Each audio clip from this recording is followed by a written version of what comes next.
Pemirsa, terima kasih pian masih bersama kami. Berita selanjutnya Mahabarakan. Hujan yang secara terus-menerus di wilayah Kabupaten Hulu Sungai Tengah, Kalimantan Selatan, menyebabkan sejumlah wilayah dikepung banjir. Bahkan menurut informasi, jembatan darurat Desa Alat Kecamatan Hantakan putus terbawa derasnya banyu.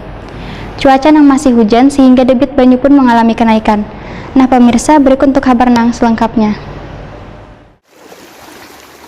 Hujan yang melanda terus-menerus di wilayah Kabupaten Hulu Sungai Tengah, Kalimantan Selatan menyebabkan sejumlah wilayah dikepung banjir. Bahkan menurut informasi, jembatan darurat Desa Alat Kecamatan Hantakan putus terbawa derasnya banyu. Melihat kondisi banjir yang semakin parah, dan Rem 101 Antasari Brigjen TNI Firmansyah pun mengerahkan seluruh prajurit Kodim 1002 HST Wanyonip 621 Manuntung untuk melakukan evakuasi kepada warga yang terdampak banjir Minggu 28 November 2021. Firmansyah menyatakan cuaca masih hujan sehingga debit banyu masih mengalami kenaikan. Kodim 1002 HST Wanyonip 621 Manuntung diminta untuk terus memantau kondisi banyu dan melakukan evakuasi warga yang terdampak banjir ke tempat yang lebih aman. Firmansyah meminta kepada seluruh anggota yang bertugas di lapangan wan di desa binaan untuk tetap waspada dan mengutamakan faktor keamanan guna menghindari kerugian material wan personil. Sementara itu, upaya-upaya yang dilakukan Korem 101 Antasari adalah tetap melaksanakan pemantauan ketinggian debit banyu Sungai Batu Benawa,